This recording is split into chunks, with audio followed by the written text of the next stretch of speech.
Azazel Jacobs' likably odd French exit is headlined by the sharpest Michelle Pfeiffer we've seen in years, in a role so handsomely form-fitted to her talent, style, and attitude. It's as if the movie had been written with that distinctive curl of her mouth, that magnetic chill of hers directly in mind. The movie, adapted by Patrick DeWitt from his 2018 novel of the same name, is a tale about a classic, moneyed, New York City eccentric, the kind of person whose status is as obvious, in their utter aloofness to the world, as it is mysterious. Summing this up, somehow, with wonderfully caustic poise is Pfeiffer, who plays Frances Price, a widow on the verge of going broke and also of dying.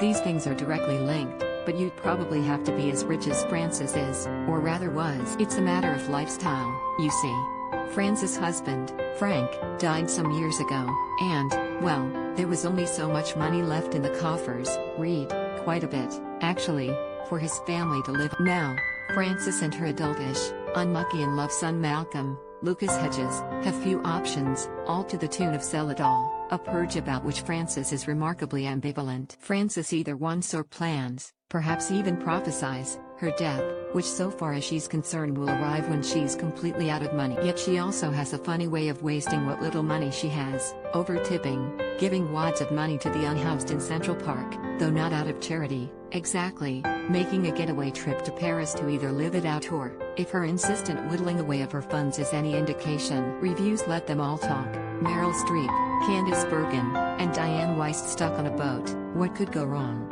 Angelina Jolie battles Michelle Pfeiffer in new Maleficent 2 trailer reviews. Silence of the Lambs, it broke all the rules. Silence of the Lambs, the complete Buffalo Bill story. She wastes, and wastes away, on purpose, and her husband's death in itself, the desensitizing shock of it, plays no small part in that era. And so, to France?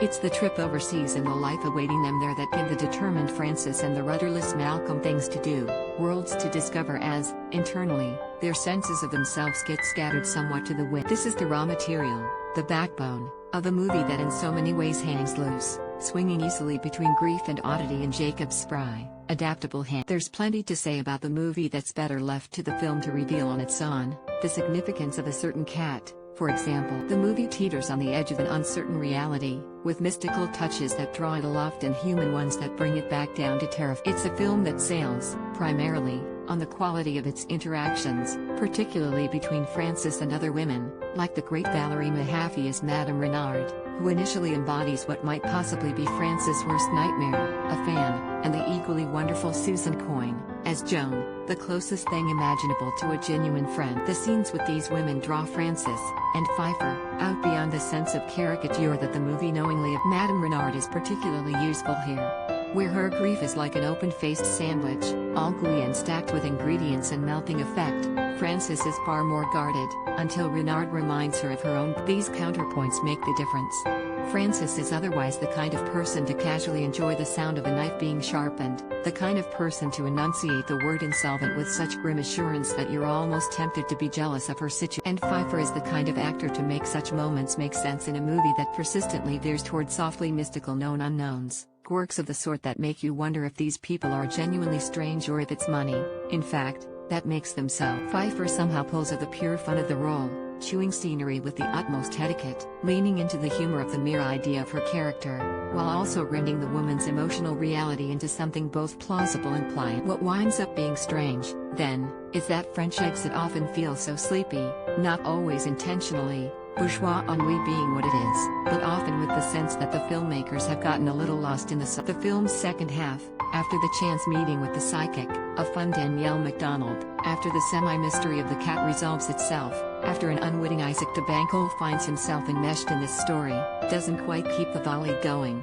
doesn't quite match the interpersonal dynamism of its opening. It's a movie suffused by the kind of inward-looking mysticism that only money can buy, and the kind of grief that money can't save you from. Yet even a story as attractively unusual and unpredictable as this can fall prey to the quicksands of convention and lifeless resolution. Smudges of poor writing, particularly for Imogen Poots, who plays the maybe fiancée of Malcolm, are in part to blame for. There's a words escape me, tingling, offbeat something about this movie that reels you in, a something dimmed, maybe, by the brunt of the film so clearly guiding us toward this impression. Once it gets there, it doesn't quite know where to go. Wit gives way to Frances, dead or alive, has sparked to the very end. But by then, so far as the movie's concerned, she's on. In this article, Azazel Jacobs, Lucas Hedges, Michelle Pfeiffer want more Rolling Stone? Sign up for our newsletter.